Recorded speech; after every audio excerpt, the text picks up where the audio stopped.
বিয়ের দিন সকাল সকাল চলে এসেছে গায়ে হলুদের তত্ত্ব। তো দেখো আমার বর কিন্তু বরের তরফ থেকেও ছিল, আবার বউয়ের তরফ থেকেও ছিল।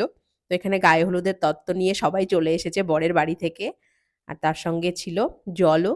এরপরে শুরু হয় গায়ে হলুদের সমস্ত নিয়ম। তো এখানে আমরা সবাই মিলে ওকে ঘিরে ঘুরছিলাম, ৭ বার ঘুরতে হয়েছে। তারপরে শুরু হয়েছে বিভিন্ন রকমের নিয়ম গায়ে হলুদের। ওদের বাড়ি থেকে যে নিয়মগুলো ছিল সেগুলো সম্পূর্ণ করতে শুরু করা হয়। তো এখানে কাকিমা ওকে আশীর্বাদ করছে। তো ওকে আশীর্বাদ করা হয় ১ম এ, তারপরে শুরু হয় গায়ে হলুদ লাগানোর পালা। তো আমরা তো খুব বেশি, বেশি করে ওকে হলুদ লাগাচ্ছি এখানে। খুব মজা লাগছিল ওকে হলুদ লাগাতে। আর ও তো বারবার বারণ করছিল। আমরা কিন্তু একদম খুব ভালো করে হলুদ লাগিয়ে দিয়েছি। এরপরে ছেলেরা হলুদ লাগায়। আমার বর ছিল আর ছিল সোলাঙ্কির দাদা। ওরাও খুব ভালো করে ওকে হলুদ লাগিয়ে দিচ্ছিল। এরপরে গায়ে হলুদ লাগানো হয়ে হয়ে যায় আমাদের। তো দেখো আমি এখানে ছাদে একটা ছবি নিচ্ছিলাম।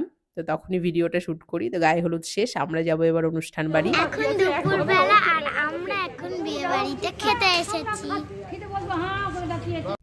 দুপুরবেলার খাওয়া-দাওয়াটা ছিল আমাদের যেখানে বিয়ে হবে সেই অনুষ্ঠান বাড়িতেই। ওদের বাড়ি থেকে জাস্ট ৫ মিনিট মতো দূরত্বে। তো এখানেই রাত্রের প্রোগ্রামও এইখানেই হবে। তো আমরা দুপুরের খাবারটা খেতে এখানে চলে এসেছি। তো খাবারগুলো খুব ভালো ছিল। ছিল ভেজ ডাল, আলু পোস্ত, ঝুরি আলু ভাজা। তারপরে ছিল বড় সাইজের কাতলা মাছ, ডাল, আলু পোস্ত, মাছ সবগুলোই খেতে দুর্দান্ত ছিল। আমি তো খুব তৃপ্তি করে খাচ্ছিলাম। ত্রিধাও খুব ভালো খেয়েছে দুপুরবেলার খাবারটা। তো এরপরে আমরা যাবো আবার বিয়ের জন্য সাজুগুজু হতে রেডি হওয়ার জন্য। তো শেষ পাতে ছিল চাটনি, পাঁপড় ভাজা আর ছিল রসগোল্লা।